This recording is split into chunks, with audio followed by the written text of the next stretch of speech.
네, 김건희 특검이 서울 양평고속도로 종점 변경 특혜 의혹과 관련해 윤석열 정부 인수위원회 차원의 외압 의혹 규명에 수사력을 모으고 있습니다. 최상병 특검은 휴일인 오늘도 이원모 전 인사비서관과 이종호 전 블랙펄 인베스트먼트 대표를 소환 조사하고 있습니다. 취재기자 연결해서 알아보겠습니다. 이준엽 기자, 김건희 특검 수사 상황부터 전해주시죠. 네, 서울 양평고속도로 노선 변경 의혹을 살펴보고 있는 김건희 특검은 전 대통령 당선 직후 대통령직 인수위원회 차원의 외압 여부 규명에 주력하고 있습니다. 특검은 노선 변경이 2022년 5월 정식 정부 출범 전에 급작스럽게 진행된 만큼 인수위 차원의 종점 변경 요구가 있었을 것으로 의심하고 있는데요. 그동안의 압수수색과 여러 차례 관계자 소환 조사에서 이를 뒷받침할 증거도 확보한 것으로 전해졌습니다. 구체적 외압 경로가 확인되면 향후 윗선에 대한 조사도 이어질 것으로 전망됩니다. 이런 가운데 특검은 관련 조사를 받은 뒤 숨진 양평군청 공무원에 대해선 지난 10일 이후 별도의 추가 입장은 내지 않고 있습니다.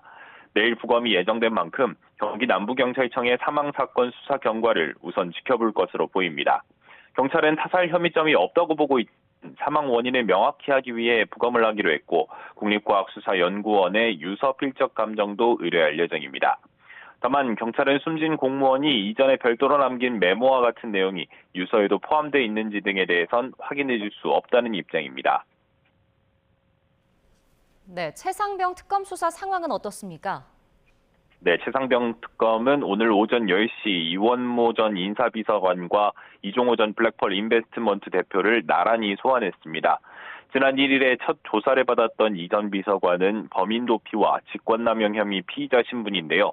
출석하며 이종호 전 국방부 장관 호주대사 임명 과정에 윤석열 전 대통령 지시가 있었는지 등의 질문에 아무런 대답도 하지 않았습니다.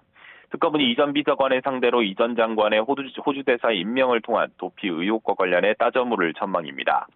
특검은 그제도 소환했던 이 전 대표에 대해서는 이른바 멋쟁 해병 단체 대화방 구성원들의 임성근 전 해병대 사단장 구명 로비 의혹을 조사할 것으로 보입니다.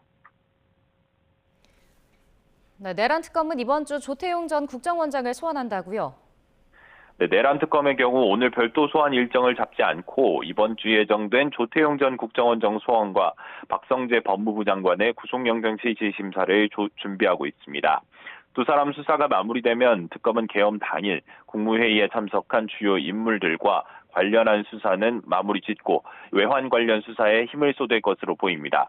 조 전 원장은 홍장원 전 국정원 1차장의 이른바 체포조 명단 메모 신빙성을 흔들기 위해 국정원 CCTV를 국회에 선별적으로 제공한 의혹을 받습니다.